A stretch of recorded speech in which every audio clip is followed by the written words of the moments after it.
The Job Insanity Podcast with Erik ten Haven. Episode number 4. Let the show begin. Welcome to episode 4 of the Job Insanity Podcast. The podcast where I'm interviewing people who have escaped the insanity of a job to create freedom of time and money in their lives. Today I'm interviewing Bart Santema. Bart is an entrepreneur and an ideas man, as he calls himself. Always on the lookout for a business opportunity. This has taken him from illegally driving his mobile food truck to taking chances in Indonesia, a country where he has built a network of bars, a publishing company, and an antique maps business. Bart describes the horrors of working for someone else and the freedom he has created for himself. An impulsive decision maker who is fighting a big liquor maker in Holland over the name Santema Beerenburg. I am meeting Bart in one of the nicest areas of the Netherlands, Friesland, where he now lives with his Indonesian wife and kids. Let's dive right in and listen to this inspiring ideas man. So welcome, Bart. How are you doing? I'm doing fine, thank you. It's nice weather outside here in Friesland, so it's all good mood. Yeah, very exciting. It's the first podcast we record on location, and Bart and I were just out for an hour driving his Tesla around sunny Friesland, and it's a beautiful place in the world. If the weather is nice, it's beautiful.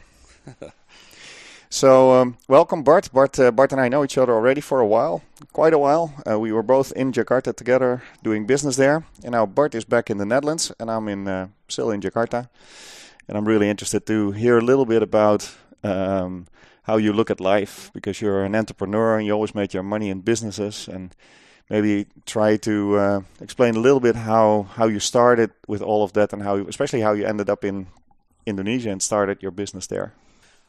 I grew up on a farm. My father was a farmer. He's still a farmer. He's 81 years old. He still milks the cows every day at 5 o'clock in the morning. So that was my example of somebody who works very hard his whole life, but never really saw anything of the world. So in the early stage, I thought already, this is not what I want to do the rest of my life.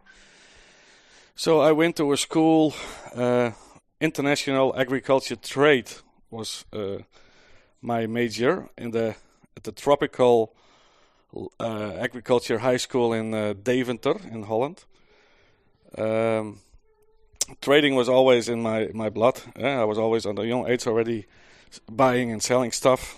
At a certain point, I was the youngest entrepreneur of Holland, selling food and drinks in a car, going from village to village. For that, I needed a license to get to do that from a judge in Holland, kantonrechter it's called. And I got that license when I was 15. So at a very young age, I had a license to sell stuff, but not to drive a car. But they never stopped me for that, funny enough. You were driving a car anyway? Yeah, I was driving it anyway. And sometimes they came to check my papers. Am I allowed? You're so young now, you're allowed to sell this stuff. And the papers were in order, but they never checked me on my driver license. So at that stage, I knew already, well, when you have a lot of guts, you can actually do a lot. Huh? And if you're wrong, if they do catch you, so we'll see then afterwards. So sometimes it's better to do things before checking what you should prepare for doing, for starting something. So, yeah. So I'm a bit impulsive. Also, my life after that, a lot of the businesses and decisions I made were quite impulsive. And in general, lucky or not, they worked out, I think. But back to the first part. So I studied agriculture, international trading. For that, I had to do practical training in a tropical country. I went to Indonesia, and I liked it there. I stayed with a Dutch guy who worked for, it's now called Campina. It used to be Frisian Flag. And this guy was living the expat life. His name was Jan Bles, who coincidentally lives nearby here now. But he was living in this huge house with servants, with the driver, with a big swimming pool. And I remember the first time I walked in there and I saw this pool with the evening lights, and he had Van Morrison music on. I thought, this is like, I'm in paradise. This is what I want. I want to finish that school and go back and have this kind of life. And more or less, there were a lot of hurdles, a lot of things happened. Not all went smooth, but I did go back, finish the school, went back to Indonesia to find a job. And that's not easy. You have no experience. You're there with other expats that have a lot of international experience or a good education. And I didn't have anything. I just had a school and a diploma, and that was it. But I went around, did some small jobs. First real paid job, even though it didn't pay well, was being an actor for a TV series. They needed a white face, so I offered myself. What was the role? I was a tourist called Hans Koeman, and I fell in love with a stewardess of an Indonesian airlines. And it was a good experience. And also through that, I learned the language a bit quicker. And it was good fun. Certainly at that age, I was 23, I think. And it's a lot of fun and girls, and life was paradise. But I didn't earn a lot of money. So it had to become a bit more serious. But by going around, you meet people. I became a member of the Dutch football club. And these were all guys having good jobs. And I was a bit the young guy. And there's always, if you go around a lot, there's always somebody who likes you or like to help people like me at the time. So at a certain point, one friend said, I might have something for you. And it turned out to be a full expat job with all the conditions like good salary and house and everything. It was for a company called SGS. And I had to do cocoa grading, checking quality of cocoa in Sulawesi and in Kalimantan. But I did that for a year, and then all the expats, it was a company called SGS, but the local partner was Sukovindo. And at that stage, when I was there, all the expats' jobs had to be taken over by Indonesians. So I had to leave as well. But I did get 6 months' salary, and with that nice amount of money, I could start my own business. And at that time, I did started Unibind, Dutch Belgium product. It's a piece of office equipment that you use to bind documents. And was this because you started the business in Unibind, but was this because you were already doing your trading in the Netherlands? So that's why you thought, okay, if I go to Indonesia, I go and start a business, because first you worked as an expat, and then you decided, okay, now I'm going to go and start a business. Did you do that because your background was like trading and doing these things in the Netherlands already? No, I think I must have had a quite independent mind already from the start, because at the time I worked by SGS as an expat with bosses. I was already surprised that other expats they were living on a kind of stress and fear for the people above them, fear that they would do something wrong. Like in the morning, I would come early. I was always early, and I first read the paper. So I sit on my desk, read the newspaper. Right.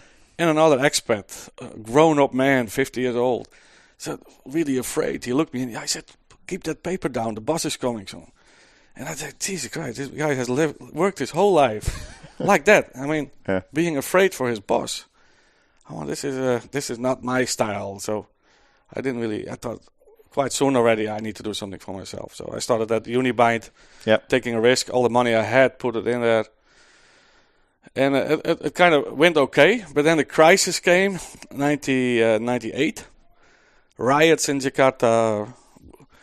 We had to flee to the roof of our office. Couldn't get out. Left or right. The fall of Suharto. Fall of Suharto, yeah.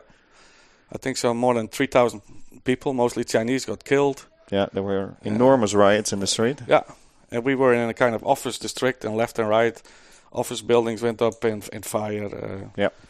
And there was rioting, there was shooting, and we were sitting on the roof of our building, our office, being protected by our staff down in the street. So that was quite tense, and it was not only our personal situation at the time, but in the whole of Indonesia, it was tense. So I went back to Holland, more or less fleeing. I wouldn't say fleeing, but a lot of people left at that time. I left. Yeah. Yeah. So I went back to Holland, but after a few months in Holland, I need to go back to Indonesia again. Whatever happens, it'll happen.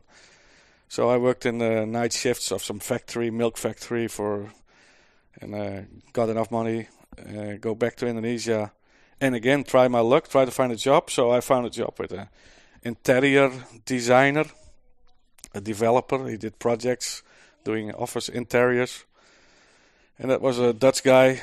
But again, I was working for a boss, and this guy was tough. He was shouting at people. He was not paying properly. It was a bully. I thought, this is crazy. I need to do something for myself. Right. So I put some things together. What do I like? Well, like most people, I guess. I like good music, good food, good drinks, women maybe. I was still young. So I thought maybe I should open a bar. But it was just after the crisis. And most people said, you're crazy to start a Dutch bar. That was the idea. Yeah, and many expats had left, and not like you, but a lot of them left and stayed away for a long time. Yeah. So actually, the timing, a lot of people at the time thought was not good. But on the other hand, it was the moment that you could get good rents. So I found a nice spot. The rent was okay, and this and that. And in times of crisis, people do like to group together. So I started a little pub, put some pretty women behind the bar. Dutch concept, and it became a magnet because people do in crisis, they want to hear from others what's going on. They don't want to sit at their home and just be afraid. But so long story short, this cafe became a kind of institution. Cafe Bugils, Boule Gila. Crazy foreigner, and Bugil means naked as well, but that was just coincidentally. It was a decent bar. It was a decent bar, yeah, and a fun bar. It was just like Cheers on TV. It was exactly like Cheers on TV with characters around the bar like that, and we did it for 10 years, and it was probably the best period of my life. I guess it was at least certainly the most fun I had. Also, I want to because I know something about how you started that. And it seems to be a theme in your life too. You tend to also bring other people in, and that's how I know you.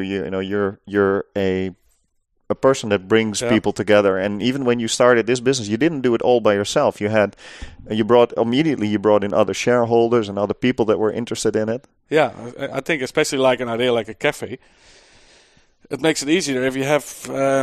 A group of people with different skills who can help. They had their own jobs, but one was good at finance, so he could do that. Another was good at taxes, for example. Another one was good with design. And so, it's good to have a group of that together with everybody with a different skill. And, that worked out okay. Of course, at that time, I also had no money, so I wanted to live the dream and do the things I wanted to do, but I had no money, so I also needed the financial support from them. And what I want to say is just if you have an idea or you're dreaming about something, just tell people about it. And at a certain point, it's already fun visualizing it in your mind and working out the concept, looking for locations. At that time when I did that, I had no clue how I could set it up with no money at all. But by talking about it, the people, what are you doing? I'm looking around for location for a bar. You're going to open a bar? Yeah, I'm planning to. Oh, I would like to invest in a bar. Well, maybe there's some opportunity like that. So by being self-enthusiastic, by dreaming about it, it gets noticed by other people. And so a lot of people had the same dream, being part of a bar. And then it took off, Is there a big factor of trust if you ask people for money? What is your experience there? Because what you're telling now is a way whereby you tell your dream and then people get interested. But at some point they go and have to give you your cash. Yeah. So definitely. So I wouldn't do it with strangers, and certainly.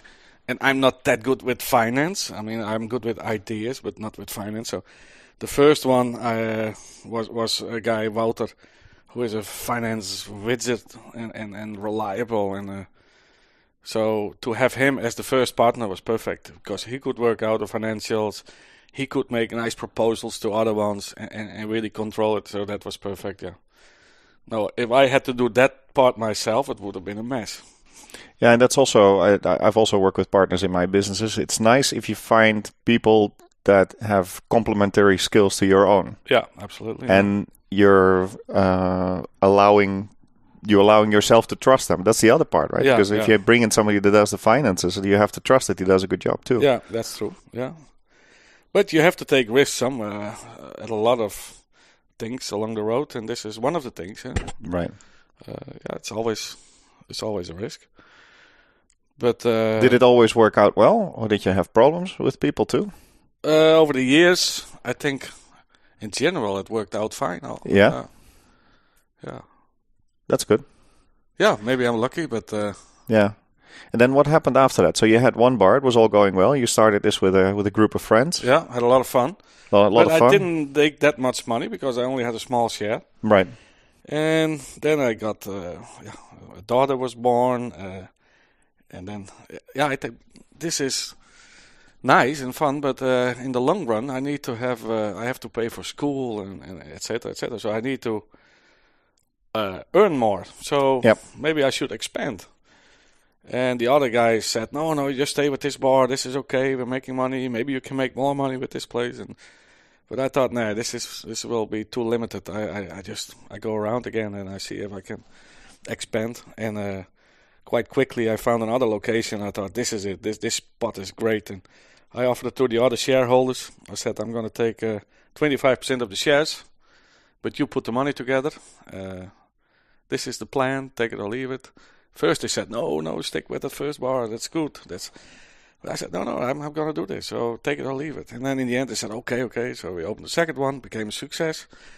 And then there was the third one, a takeover, a place that was almost shut down, a big place called Eastern Promise in Kemang in Jakarta. And there was not one who said, this is fantastic. No, they were all like, no, this is not going to work. The previous owner went almost bankrupt and don't take that place. The location is wrong, this and that. Well, I said, I'm going to do it, and you guys going to put the money together. So how come you saw something in it that the previous owners and the other investors did not see in it?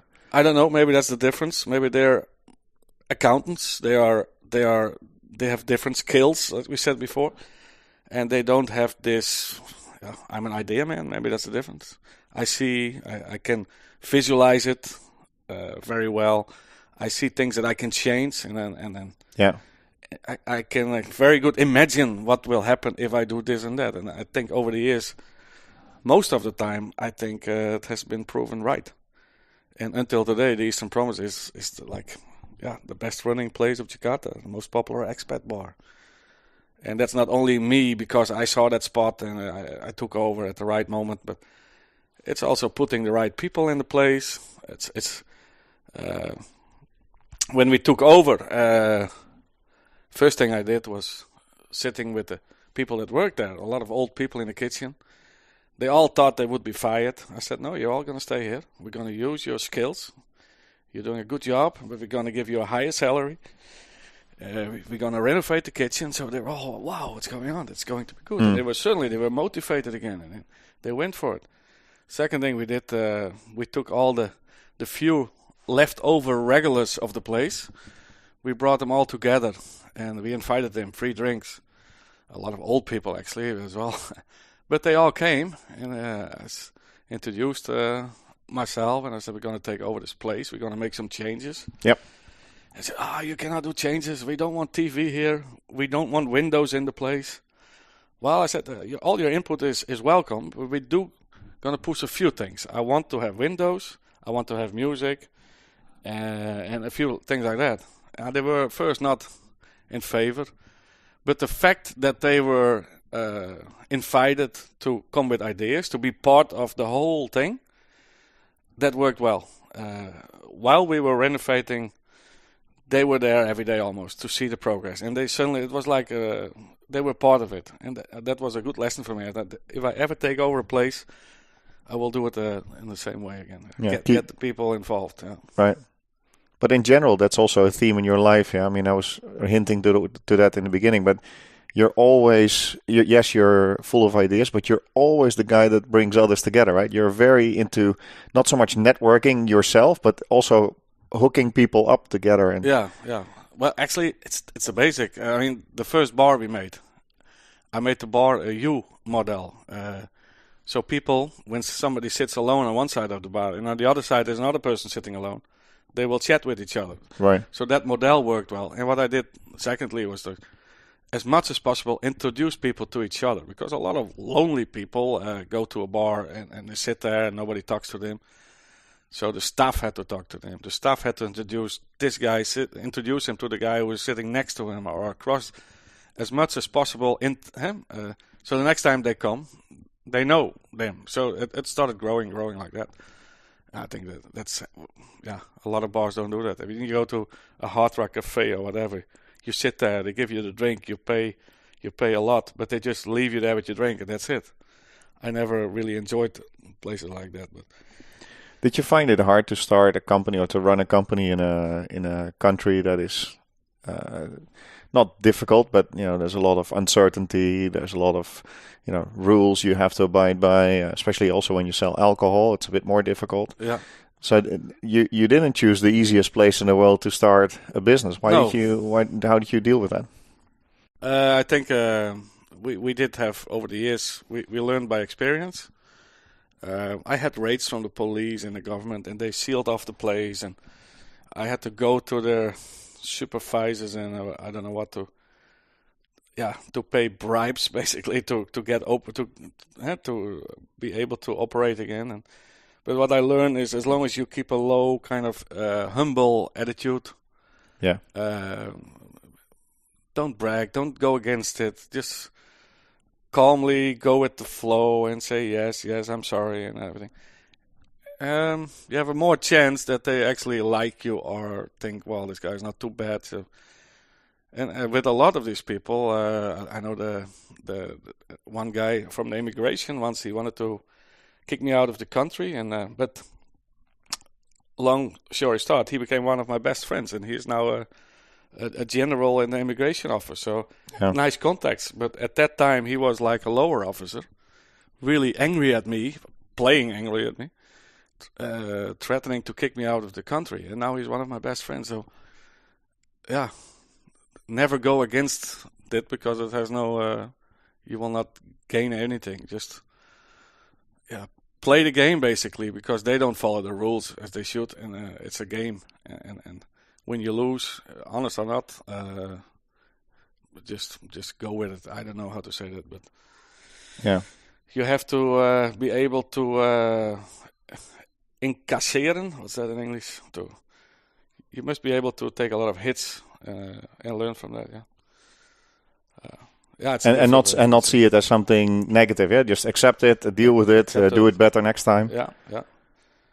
In Indonesia, it's a lot about relationships and who knows who, and if you stay long enough, of course, it becomes your network becomes bigger. So I had all these cafes there, and a lot of people thought that I must have been incredible connected with generals and etc. I had some connection, but not that much of a. Mm-hmm. But because I could open all these cafes, they thought I was so well connected. Don't mess around with this guy. And people think I used to bribe a lot of these, but really we never really had to bribe anybody. Right. Sometimes the police came, but they came more like making some jokes and that, and then you give them some free food, and they were happy again. And so more like friends almost, basically. But Then once you had these bars up and running, you also started to venture out in some other areas. How did you get into, for instance, the business of selling your maps? So you're selling antique maps and prints, and how did that come about? Has always been an interest for me to old maps, and at a certain point I bought a few on the internet. I thought, hey, this is easy, and at an auction, and I bought a few more. Then I did a kind of exposition, and people loved it, and they wanted to buy these maps, so I sold them. They were sold like right away. I thought, wow, this is good business. So I went to Europe, went again to some dealers and auctions, and I came back with a lot of more stuff. yeah, but the buying was a bit of addictive until now. I keep on buying stuff more than I sell. But it's good fun, and it's a good investment as well, because these maps only become worth more, I think. And in Asia, they never had a lot of that preserved, partly because of the weather, partly because they were not interested maybe in the history. But that's changing now. There's a lot of money, actually, and people with an interest in the history now. Also, the younger generation, they're really surprised and amazed by this old prints of Java and Batavia. And, yeah, so the interest is certainly there. That started as a hobby, but until today, now it's a business. Yeah, and that was sort of the point that you and I started to see each other a lot more and talk a lot more. And then there was a point where all of a sudden you came to me and said, you know what, I take a decision, I'm going to move my whole family to Holland. It was a very sudden decision that, in my experience, but it was a very important one in your life. Can you tell me a little bit about what went through your mind on making that decision, and why do you want to do that? Why did you want to do that? I don't know. Sometimes, what I said in the beginning, a lot of my decisions have been impulse decisions, and for some reason, in the end they always work out well. My first 25 years were in Holland. Then I had 25 years in Indonesia. And then again, I thought it's time to change again. My children, I had 3 children, but then they grew up with servants and traffic jam every day. I thought this is not a healthy environment for children. I had my fun the last 25 years. Now it's time that they have fun in a normal environment. My parents are still alive. They never expected me and the family to come back to Holland. So for them also, it was like the most pleasant surprise they could ever imagine, that we would come, and now they see the children every day if they want. Yeah. And they're still with the farm, and it's a different lifestyle. It's a different environment. It's healthy. It's the kids here, they can go on the bicycles, go around, and it's so different from Jakarta. No, I didn't regret it, but it's true. It was impulsive. I was just from one moment to the other. I was sitting in front of the TV, saw at the YouTube movies, an old favorite band of me, and the whole night I was watching this, and I became really like emotional almost. That I miss it. I miss my roots. I miss my country. I miss Friesland. Why don't we go back? I mean, this bars before you know that the next 25 years are past, and the children grew up like this. Will I regret it when I look back? I think yes. I thought yes. If I move to Holland, will I regret it? I don't know. But at least let's try. So yeah, it was quite impulsive. I bought the tickets, retoured tickets still, but we came here and we threw away the tickets. We stayed. The children, of course, they had to adapt because they were used to speak English and Indonesian. They went to an international school in Jakarta. Coming here, suddenly they're in a world where they speak a different language. Dutch, they didn't speak Dutch. They didn't speak Frisian. But children at a young age, they learn languages very fast. So within 6 months, they spoke Dutch. And I never heard them say, like, I want to go back to Jakarta. Yeah, in the beginning, they missed maybe their babu, their servants a bit. But no, not really. Never regretted the decision to move back. And of course, here life is less dynamic, less adventurous. There's maybe less opportunities. If you do want to do something, you have to go to more laws. You have to do more yourself. While in Indonesia, you have people around you that are willing, or they do things for you. They organize licenses. They organize your house, your kids. Everything is being done for you. So for me, as an idea man, Indonesia is actually perfect. You have an idea, you throw it at some people, and hopefully they pick it up at the right way, and I move on to the next. Here it's different. So, yeah, that's a bit. But I see it as a temporary kind of, also for myself, kind of health break, because Jakarta is not healthy. especially not in that bar business. Quite often you sit in the bar and drinking and chatting and it's smoke. It's traffic jams and you didn't see your kids enough, not often enough. In Holland it's different. And it's a temporary thing. When the children are bigger and they're on their own, I can still move back to Indonesia if I want by then. Do you, the way you look at it now, do you think you would do that? Well, if the children are big enough, so that would be another maybe 6-7 years from now. Yeah. And if the traffic situation in Jakarta is a bit better, I would consider it. I would certainly go, maybe stay there for 2 months a year or something like that. But can also be another country somewhere in Asia. So do you the way you spend your time now versus the way you spend your time in Jakarta, right? Jakarta, you did a lot of the work. In the evenings, you were busy with the bars a lot. You mentioned, you were spending a lot of time in traffic. Yep. Here now, you have a lot more time with your family. Your office is near your house, so you're a lot at home. Do you see that as a positive change also for yourself, that you are now living a different kind of life? Oh yeah, definitely. It's a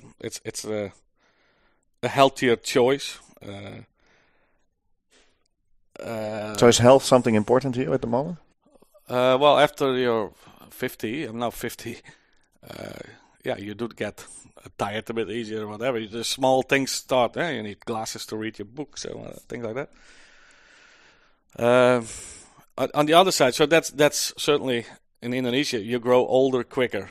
Yeah, you have more kind of diseases. You get the mosquitoes and all this stuff. I had a lot of that already, so I thought, at least have some healthy years first in Holland and see how that goes. What was I planning to say? I forgot. You see, the mind is already not working anymore properly. But we'll see in a few years' time. I might go back a bit more often to Indonesia. I still go 4 times a year.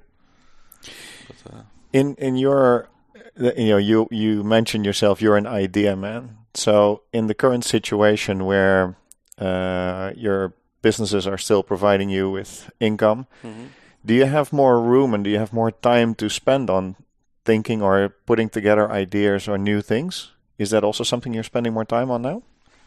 Well, the mind never stops. My mind never stops. Everything I go, everywhere I go, everything I see, it's always like, is it a business? Is this something I can do? Can I do something with it? I might be different from other people, but for me, that's always ongoing. But however, it's not as easy as in Indonesia. Here, it's more difficult to start something. And when I came here, I started. I wanted to start making an alcohol because my family 40 years ago had a certain alcohol, and I wanted to do that again. It's a spirit, eh? It's a spirit. Beerenburg. Santema Beerenburg. It's like Dutch vodka. Yeah, and I started that. We guessed the name. We made samples already. The design of the bottle, everything was already like in progress. And then I got a letter from a lawyer saying Santema Beerenburg is not accepting this. You should stop making Santema Beerenburg or you will be in big trouble. With the risk of losing a court case, losing 30, 40, 50,000 euros. So it had to stop again. So it's the big guys, and it really annoys me because as a little man, I just want to have some old family business pick it up again. But these big companies, they just have the power to stop it by throwing some expensive lawyers at you. And this is bothering me. So I don't want to give up. But the risk of losing lots of money are here bigger as back in Indonesia, where you have an idea, you can start it with a relatively low kind of risk or investment, and so that's where I'm now. So having ideas, but being held back by I need to have second thoughts. Should I do it? Should I not do it? If I do it, I want to do it because I want to be able to do this. Yes. How can this company say I'm not allowed to do it because I look too much like them? No, I'm not looking like them. I have a better product. That's different. It's a family thing. So definitely, I'm gonna continue this little battle, even though I know I might never make money with it. But that's one side. And the other side, I also came here with the idea to focus on something I like, which is the maps business. So I try to focus on that a bit more. So yeah, that's. And what I'm doing you now. recently also again found some help and some people that help you with this business. Yeah, so that makes it more fun maybe too, or not? Yeah. A retired friend who used to be a top manager for a big company, and he has a lot of experience in how to be more work out a strategy and what you should do first, and that helps me a lot. Yeah, I know these things already, of course, but to have somebody as a partner who actually is alongside you going through this process of doing what I should do, it's perfect for me. Yeah, very good. I have a question for you that I ask a lot of the guests on the podcast. I want to know if you go back to when you were 20, which is 30 years ago, and you would know what you know now, 30 years later. Yeah. What would you tell your 20-year-old self? What would you do differently? What would you keep doing? What would you focus on? What would you tell Bart, who's 20 years, with what you know today?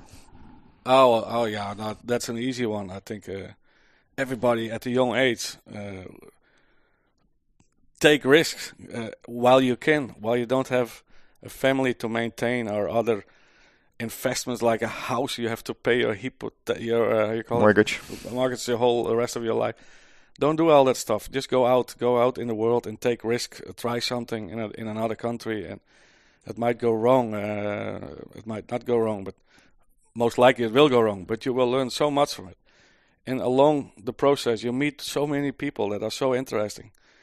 If you are stuck after your school in Holland and you're stuck there and you find a job and this and that, you don't get to meet a lot of these kind of characters that I've met. And I was lucky to have a bar where I met a lot more of these characters. And as a result of doing all this, my network is all over the world. I had a party last year when I turned 50. People flew in private planes from Japan, from Australia, just to be on my birthday here. And the next day they flew back again. Yeah, I mean, this is all it's all a reward for me taking the risk when I was 20, I think. By going out there, try something, dream, tell other people about your dream.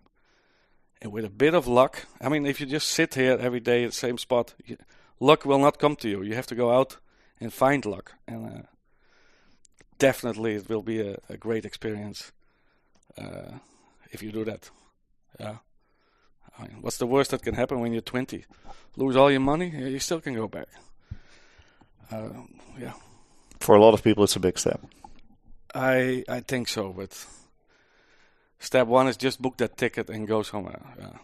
Yeah. And that's not that a big step. Agree. If people like your story and they want to get in touch with you, how can they best get in touch with you? How would you want them to reach out to you? Oh, anyway, just send an email. Fine, whatever. I'll put an email address on the notes of the show, then they can reach out. Just come to Langweer in Friesland. The door is always open. That's actually a better idea. Yeah, probably. It's really nice here. It's really nice here. It's my first time that I spent more time with you since you moved here, and I really enjoyed our 2 days together. So it's really nice. Well, you're lucky the weather is good. When you come here, it's raining. It might be a bit other story. It's a bit but the good thing is the bar is still open. The bars are still open. Yeah, it's true. Yeah. Last question for you. I would like you to tell me, what does the word freedom mean to you? Freedom for me is complete freedom is when you have a lot of money, you can buy everything what you want, and it's not. And for most people like me also, it doesn't happen. So freedom for me is being able, in your head, to dream things. That's already freedom. If you dream about living on an island in a villa with swimming pool, thinking about it, can I do that? Can I do that? You go on the internet and you look for the place you like. That's already part of freedom. I mean, and if you keep on dreaming, in the end, it might happen. I don't know, but even if you don't get there, while dreaming it, it's already fun for me. Like this Beerenburg I want to develop now. It's so much fun. I don't know, maybe it will never happen. But to make a design for the bottle, to think about the taste that it should be and things like that, that's already fun. If it happens, it will make money or not. Actually, I don't even care that much. It's already fun visualizing it. And that's freedom. That's freedom. So it doesn't have to always be, it doesn't always have to be related to money or to, it's a mind thing. Freedom is in your mind. Yeah, absolutely. Yeah. We're going to leave it there. Thanks so much for the interview, Bart. Welcome. Thank you for listening to the Job Insanity Podcast. Please visit jobinsanity.com for more information and show notes.